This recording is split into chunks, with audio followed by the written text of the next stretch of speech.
Okay, so we caught up with Matt Whitcomb, who's the coach of the U.S. women's team, following today's races, and a superb weekend for the women. It's got to put a big smile on your face, Matt, and for the whole team. And how does it feel? It feels amazing. Today's the sum of a lot of parts coming together all at once. We have our national team staff and athletes here. We've got our club coaches and athletes here. We've got people supported by so many different parties. And then to back all of that, we probably had 100 or 1,000 Americans up here. I don't know what we had, but it was unbelievable. It was deafening out there. We probably had 100 American flags in the crowd. So we were psyched. The Canadians were unbelievably gracious supporters of our team. The OC put on an unbelievable, brilliant event, and we're just happy with everything this weekend. So. Yeah, absolutely. I mean, 2 golds, top of the podium, and of course everybody aspires to that. Talk about the course and the venue. I mean, how does this World Cup compare to other World Cups that are on the European scene? Oh, this is a big highlight.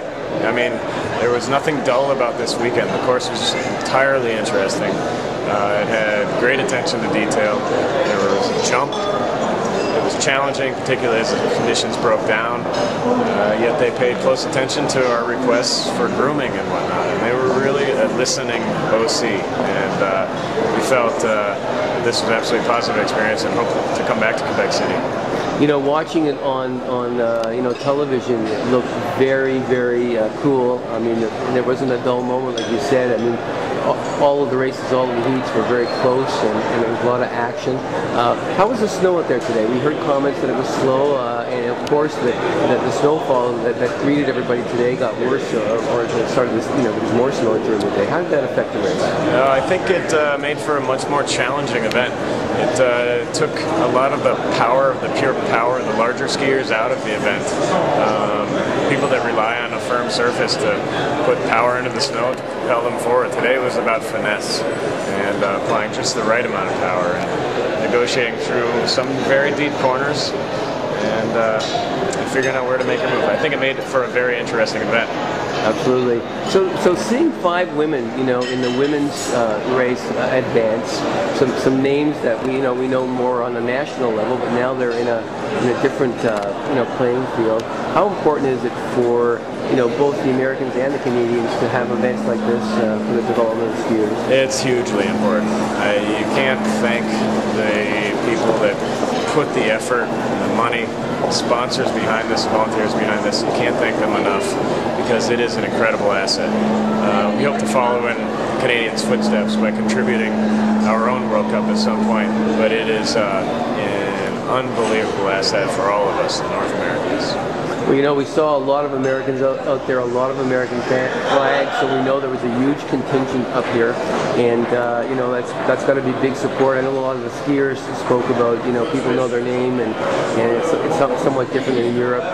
That's got to be a big boost for them.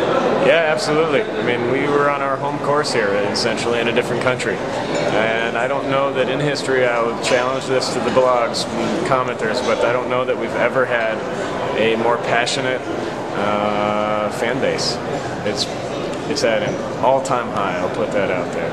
Well, seeing Kikkan go around the course with the American flag in the final event of the weekend, more or less, and that had to put a big smile on a lot of faces. Yeah, it's amazing to see somebody win and to be able to carry their country's flag, but also then somebody like Kikkan that has brought so many young skiers along with her to challenge them. It chokes you up on a number of different levels. So yeah, great to see Kikkan have success like this. Yeah, it's interesting to see how the team has developed, and Kikkan, of course, is the tip of the spear and bringing people along. Yeah. But she's doing it, and others see that it can be done. And Jessie's, she's out there strong. Holly's out there strong. Yeah. Sadie, you got a lot of, Liz, Steven. I mean, the names keep coming, and that's great. We love to see it. Some of it spill over into Canada as well. Oh, I'm sure it will. Yeah, we work together pretty closely, our 2 national teams, and I think it's raising the bar for both of us. So you're off to Alberta tomorrow? Yeah, we head to Canmore tomorrow morning, and looking forward to 3 more great races. We love going to Canmore. So. Absolutely. Well, listen, we want to thank you for spending time with us, Matt. Congratulations on a superb weekend, and all the best with the rest of the season. Thanks, SkiTrax and Benjamin, of course. Thank you. In how the season was going to develop.